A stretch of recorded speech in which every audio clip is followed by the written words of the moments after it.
जय माता रानी। जो हमारी वीडियो देख रहे हैं उनके घर में सदैव अपना स्थान बनाए रखना, उनकी झोली खुशियों से भर देना। जय माता दी भक्तों, 2024 में इस बार मां दुर्गा पालकी पर सवार होकर पृथ्वी लोक पर पधार चुकी है। शास्त्रों में वर्णित है तथा मान्यताओं के अनुसार अगर शारदीय नवरात्रि पर यदि माता दुर्गा का आगमन उनके वाहन सिंह पर नहीं बल्कि पालकी पर होगा तो मान्यता है कि माता दुर्गा का पालकी पर सवार होकर आना बहुत ही शुभ और कल्याणकारी माना जाता है।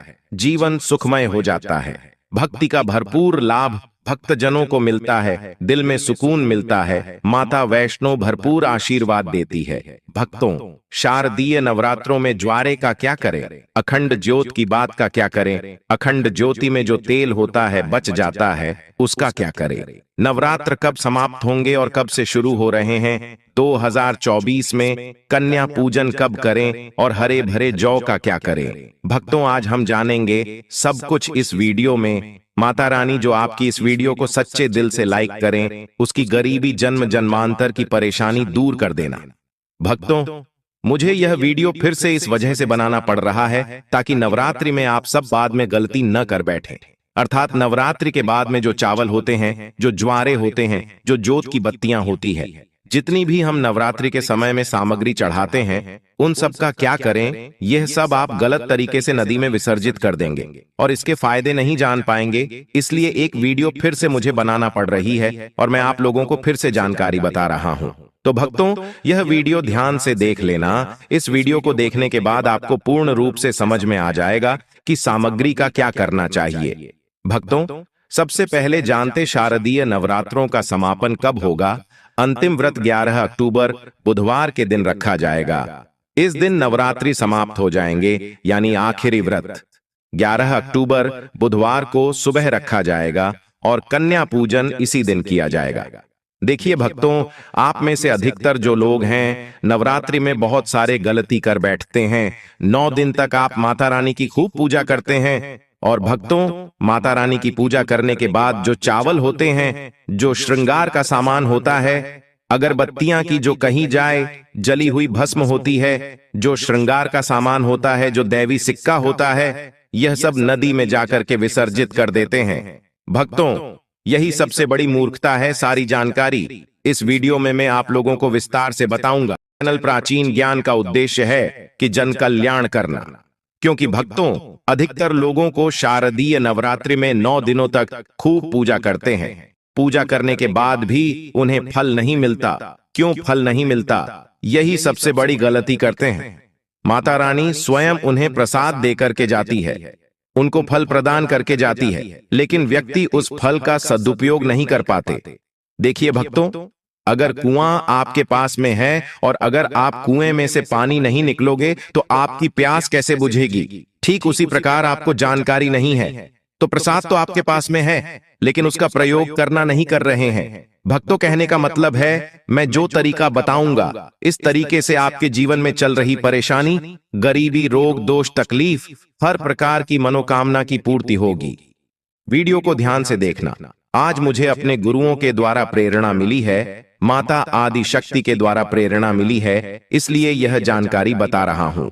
अगर भक्तों हमारी वीडियो में बताए गए उपाय से किसी एक भी व्यक्ति का भला होता है तो हमें भी पुण्य की प्राप्ति होती है, हमें भी अच्छा लगता है और हमें भी काफी आशीर्वाद आप सभी दर्शकों का प्राप्त होता है और माता रानी की कृपा प्राप्त होती है। तो चलिए, मैं समय ना लेते हुए आज की जो वीडियो है उसे शुरू करते हैं। ध्यान से देखना। नवरात्रि के समय में आप कौन सी गलती करते हैं जिससे आप निधन रह जाते हैं। तो देखिए, ऐसा कहा गया है कि अधिकतर लोग जो चावल होते हैं, दोस्तों, वीडियो में आगे बढ़ने से पहले आपसे हम निवेदन करते हैं कि वीडियो को ध्यान से सुनेगा और ध्यान से देखिएगा ताकि आप शारदीय नवरात्रि का पूरा लाभ उठा सके और यह जानकारी आगे जाकर आपको और भी उपयोगी हो सके। भक्तों, पूजा पाठ करने के बाद जो बचे हुए चावल होते हैं माता रानी को जो हम चढ़ाते हैं, वही चावल की मैं बात कर रहा हूं ना, कि ढेर सारे चावल रहते हैं उनकी, जो माता रानी को हम क्षमा याचना करने के दौरान जो चावल चढ़ाते हैं, पुष्प चढ़ाते हैं, सिक्के चढ़ाते हैं, वह सब नदी में बहा देते हैं। वहां आपने 9 दिनों तक माता रानी की पूजा की। माता रानी ने आपको प्रसाद स्वरूप चावल दिए, पोस्ट दिए, सिक्के दिए, उसे आप नदी में बहा देते हैं। भक्तों, यही सबसे बड़ी मूर्खता है। 9 दिन का फल आपने क्या किया? सीधे नदी में जाकर के बहा दिया।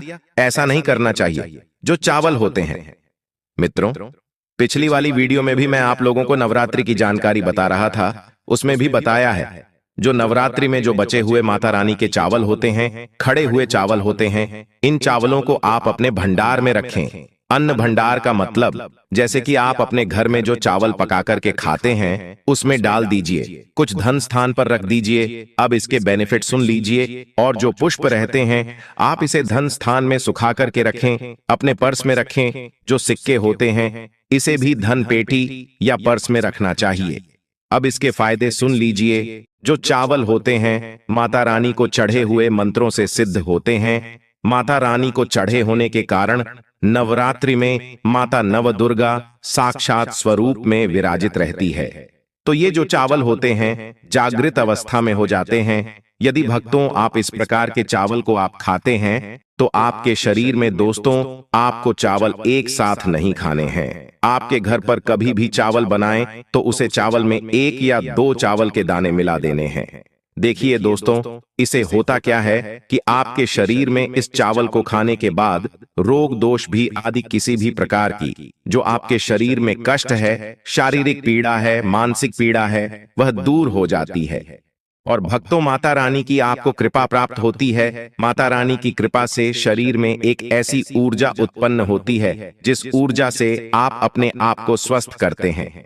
और आप जहां भी चले जाइए, जिस भी कार्य को करिए, वह कार्य आपका सफल होता है। और भक्तों, आपको एक बात और बता दूं कि कभी भी इन चावलों को थोड़ा सा खाते हैं आपका पेट भर जाता है, यानी कि इसमें तृप्ति जल्दी मिलती है और आपके घर में कभी भी अन्न की कमी नहीं रहेगी। आप में से अधिकतर जो भक्त हैं माता रानी को श्रृंगार का सामान जरूर चढ़ाते हैं और श्रृंगार का सामान चढ़ाने के बाद इसे आप लोग नदी में बहा देते हैं या फिर अन्य को दे देते होंगे। तो ऐसा आपको नहीं करना है। जो श्रृंगार का सामान आप चढ़ाते हैं माता रानी के लिए 9 दिन के बाद इस श्रृंगार के सामान को आपके घर की जो शादीशुदा महिलाएं हैं उन्हें देना चाहिए। इससे क्या बेनिफिट होता है? इससे अखंड सौभाग्य की प्राप्ति होती है। जब तक वह माता बहनें श्रृंगार करेंगे, जो भी माता रानी को चढ़ा हुआ आपने दिया श्रृंगार करेंगे, तब तक अगर साक्षात स्वयं काल भी उनके पास आ जाए उनके पति को ले जाने के लिए, मृत्यु के घाट उतारने के लिए, तो उनका बाल भी बांका नहीं कर पाएगा। इससे उसे स्त्री को अखंड सौभाग्यवती की प्राप्ति होती है। महिलाएं घर की साक्षात लक्ष्मी होती है। इसीलिए भक्तों विशेषकर ध्यान रखें कि जो बचा हुआ माता रानी को चढ़ाया गया श्रृंगार का सामान होता है माता बहनों को देना चाहिए। अब इधर मैं आप लोगों को बताना चाहूंगा, आप में से अधिकतर भक्त जो जोत का बचा हुआ तेल होता है इसे क्या करते हैं? नदी में विसर्जित कर देते हैं। सबसे बड़ी यही गलती है। जो जोत का बचा तेल होता है वो शारदीय नवरात्रि में जो जोत आप लोग जलाते हैं, तो क्या होता है 9 दिन तक जोत जलने के कारण जोत में जो तेल बचा हुआ होता है जागृत अवस्था में होता है। और भक्तों, जागृत चीज ही अपना पूर्ण से प्रभाव दिखाती है। आपने देखा होगा सभी मूर्तियों की पूजा नहीं होती। जब कुम्हार मूर्ति बनाता है या फिर पत्थर वाले जो कारीगर मूर्ति बनाते हैं तो उस मूर्ति की पूजा नहीं होती, उसी मूर्ति की पूजा होती है जिसकी प्राण प्रतिष्ठा हो। तो भक्तों, कहने का मतलब है कि जयोति का जो बचा हुआ तेल होता है जो जलने के कारण जागृत अवस्था में हो जाती है, तो अगर आपके हाथ पैरों में दर्द होता है, किसी ने आपके ऊपर काला जादू कर दिया, आपको शंका हो रही है, तो इस स्थिति में आप क्या करें? जो जोत का बचा हुआ तेल होता है आप अपने सिर में लगाइए, अपने शरीर में जहां दर्द होता है उन हिस्सों पर लगाइए। तो आप अपने जो शरीर के आपको 7 हिस्सों में लगाना होता है। तो शरीर पर कैसा भी तंत्र विकार लगा है, किसी ने काला जादू, भयंकर काला जादू कर दिया हो, तो यह माता रानी की साक्षात कृपा होती है। तत्काल देखना, 5 मिनट में आराम मिलेगा। आज हमें हमारे गुरु के द्वारा इस वजह से प्रेरणा मिली कि यह जानकारी समाज में बताई जाए। इस जानकारी से आपका भला होगा। अब जो आपको किसी तांत्रिक या ओंझा के पास जाने की जरूरत नहीं पड़ेगी। इनके चक्कर आपको लगाने की जरूरत नहीं है। आपको 1 साल के लिए जोत का बचा हुआ तेल बचा कर रखें। सिर होता है, सिर दर्द वाले हिस्से पर लगा सकते हैं। अगर किसी कारणवश कभी कभी ग्रह नक्षत्रों की पीड़ा के कारण सिर दर्द होता है तो वह सिर दर्द होना बंद हो जाता है। यानी कि जितनी भी ग्रह है, राहु है, केतु है, दुष्ट शक्तियों के द्वारा आपको सताया जा रहा है। 3-7 हिस्से में बस लगाना होता है। शरीर के 7 हिस्सों में लगा लीजिए, सिर, पैर, हाथ, कोहनी, या फिर आप अपने हृदय में लगा सकते हैं, कंठ में लगा सकते हैं। इस प्रकार से आपको 7 हिस्सों का चुनाव करना होता है। तो कैसी भी आपके जीवन में परेशानी हो, शरीर में शारीरिक पीड़ा हो, सारी पीड़ा दूर हो जाती है। भक्तों, चलिए मैं आप लोगों को बताना चाहूंगा, नवरात्रि में अगरबत्ती आप जलाते हैं या फिर आप गोबर के कंडे जलाते हैं या फिर आप माता रानी के लिए जो भी चीजों को जलाते हैं, तो भक्तों भस्म का क्या करना चाहिए जलाने के बाद। जो अंतिम चीज होती है वहां चीज भस्म होती है। भस्म का क्या करना चाहिए, तो भक्तों हम आपको बता देते हैं कि इस भस्म को पूरे साल के लिए, 1 साल के लिए इस प्रकार की भस्म को बटोर करके रखना चाहिए।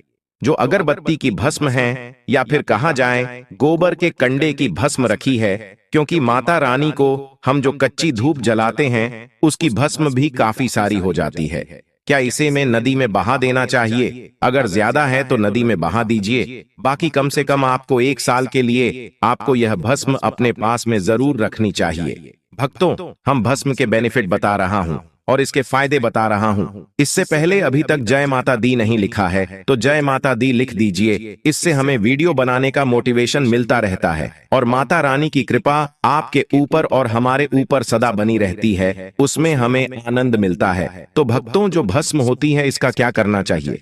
अगरबत्ती की जो भस्म होती है इसे पूरे 1 साल के लिए आपको बचाकर रखना होता है और इसे थोड़ी थोड़ी आपको खानी होती है। अगर आप चाहते हैं कि आपकी अध्यात्म उन्नति हो, आपकी प्रगति हो, तो ये थोड़ी थोड़ी मात्रा में खाना शुरू कर दीजिए। आपके जो सोचने समझने की क्षमता है इतना ज्यादा पावरफुल हो जाएगी कि आपके आसपास में रहने वाले लोग जितना सोचते हैं उसे 1000 गुना ज्यादा आपकी सोच बढ़ जाएगी। भक्तों, जिस भी कार्य को करने के लिए जाएंगे उस कार्य में आपको तरक्की मिलना शुरू हो जाएगी। और भक्तों, एक खास बात, छोटे बच्चों को नजर तो बहुत ही जल्दी लग जाती है। तो जो अगरबत्ती की भस्म होती है माता रानी के लिए 9 दिनों तक आपने भस्म जला करके रखी है, उस भस्म का थोड़ा सा तिलक आप जो हैं उनके मस्तक पर लगाइए। या फिर चाहते हैं तो जिस हिस्से में दर्द हो रहा है, जैसे कि पेट में अचानक से दर्द हो रहा है, उस हिस्से पर आप जो है इस भस्म को रगड़ दीजिए, अच्छी तरीके से भस्म लगा दीजिए। तो पेट में अगर प्रेत लगा हो, प्रेत भस्म हो जाएगा, बाहर निकल जाएगा। सिर दर्द हो रहा है, सिर में लगा दीजिए। यानी कहने का मतलब है कि यह आपके हर प्रकार के दुख, तकलीफ, बाधाओं को दूर करने का काम करता है। नित्य खाएंगे। अपने छोटे बच्चे को खिलाना शुरू कर दीजिए। पढ़ने लिखने में कमजोर है, ऐसे में जो बुद्धि स्थिर हो जाएगी। कई लोग पढ़ने लिखने को बांध देते हैं, कई लोग किसी की किस्मत को बांध देते हैं। तो भक्तों, इन सारी समस्याओं से छुटकारा पाना चाहते हैं तो इस भस्म का तिलक प्रतिदिन जरूर लगाइए। अगर दोस्तों आप इनका तिलक लगाते हैं तो फिर यह अति उत्तम है। सोने पर सुहागा होगा आपके लिए और आपके बच्चे की जो पढ़ने लिखने की जो क्षमता है काफी बढ़ जाएगी। आप जहां भी जाएं आपको भी अध्यात्म उन्नति मिलेगी इस भस्म का। जब तक तिलक आपके सिर पर लगा रहेगा कोई भी आपका बाल बांका नहीं कर पाएगा। और भक्तों, यदि आपके ऊपर कोई व्यक्ति तंत्र विकार करता है या करने का प्रयास भी करेगा तब भी नहीं लगता। ज्ञान का मकसद है जनहित एवं जन कल्याण करना। आइए जानते हैं कि जोत की बात का क्या करना चाहिए।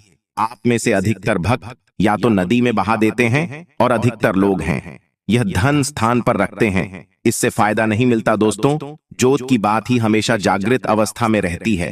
ध्यान से सुनना, जो कि बात को हमेशा आप जो है अपनी बाजू पर पहनना, बाजू बंद की तरह आपको इसे पहनना चाहिए। अगर लड़की है तो लड़की से अपनी भुजा में आपको इसे पहनना चाहिए। क्यों पहनना चाहिए? क्योंकि यह कोई साधारण नहीं है, यह साक्षात मां दुर्गा का आशीर्वाद होता है।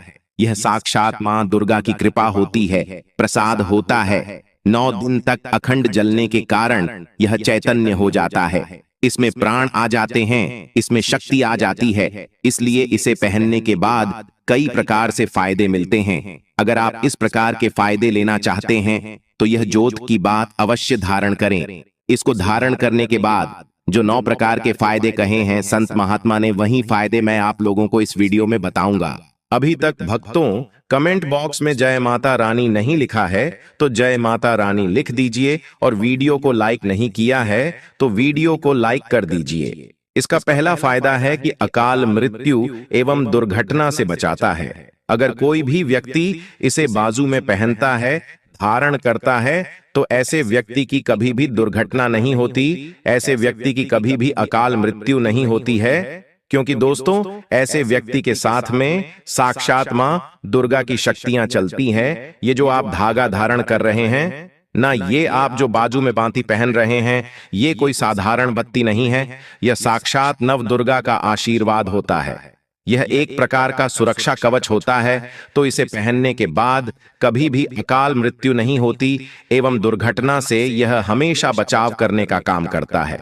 भक्तों इसका दूसरा फायदा नजर दोष एवं तंत्र बाधा से बचाता है। आप में से अधिकतर भक्त हमें बोलते हैं कि नजर दोष से परेशान रहते हैं, क्या करें? तो अगर आप नजर दोष से बचना चाहते हैं, आप चाहते हैं कि आपकी अध्यात्म उन्नति में किसी की नजर दोष ना लगे, आपकी उन्नति हो, प्रगति हो, तो बिल्कुल ही इसे धारण करिए। यह नजर दोष एवं तंत्र बाधा से बचाता है। कितना बड़ा तांत्रिक व्यक्ति क्यों ना आपके ऊपर में तंत्र क्रिया कर दें, वह तंत्र क्रिया नहीं लगेगी, सदा बचे रहेंगे। भक्तों इसका तीसरा फायदा भूत प्रेत एवं नीच शक्ति से बचाता है। आप कहीं भी मरघट में जाकर के सो जाएं, इसको पहनने के बाद भूत प्रेत आपका बाल भी बांका नहीं कर पाएगा। तो भूत प्रेत एवं नकारात्मक शक्ति से इसको पहनने के बाद हमें बचाव होता है। भक्तों इसका चौथा फायदा लक्ष्मी की पूर्ण कृपा प्राप्त होती है। जो लोग चाहते हैं कि माता लक्ष्मी सिद्ध हो जाए, उनके जीवन में उनकी कमी ना हो, तो ऐसे व्यक्ति से अवश्य धारण करें। लक्ष्मी माता की पूर्ण कृपा प्राप्त होती है एवं नव दुर्गा का आशीर्वाद भी मिलता है। इसका अगला फायदा दैहिक और भौतिक सुखों की प्राप्ति होती। इसको धारण करने के बाद जो लोग दैहिक सुख प्राप्त करना चाहते हैं, दैविक सुख प्राप्त करना चाहते हैं, भौतिक सुखों की प्राप्ति करना चाहते हैं, ऐसे व्यक्ति को इसे अवश्य धारण करना चाहिए। इसका छठा फायदा मनोवांछित कार्य सफल होता है। आपने लंबे समय से जो मनवांछित कार्य सोच करके रखा है वह सफल नहीं हो पा रहा है, तो इसको धारण करने के बाद मनोवांछित कार्य सफल होना शुरू हो जाता है। भक्तों इसका अगला फायदा इच्छित नौकरी की प्राप्ति होती है, तो इसको धारण करने के बाद इच्छित नौकरी की प्राप्ति होती है। इसका 8वां फायदा दैविक सिद्धि की प्राप्ति होती है।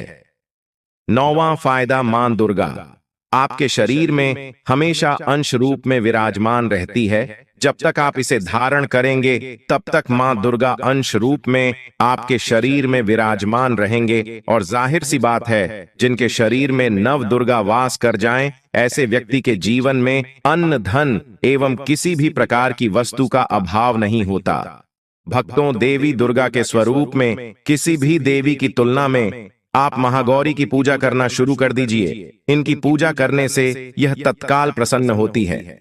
देवी का जो स्वरूप कहा गया है वो है सिद्धिदात्री मां। दुर्गा जी का जो स्वरूप है वह है सिद्धिदात्री।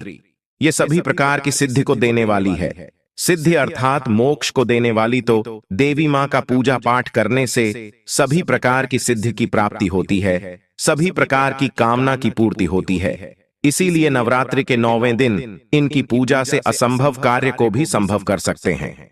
इसलिए अधिकतर जितनी भी जातक है साधक हैं, सिद्ध प्राप्त करने वाले साधक मां सिद्धिदात्री की पूजा करते हैं। और मां कभी भी चाहे असुर हो, चाहे मानव हो, चाहे दानव हो, चाहे कोई भी हो, कितना भी उत्तम साथ धूप क्यों ना हो, किसी पर यह भेदभाव नहीं करती, सभी को यह सिद्धि प्रदान करती है।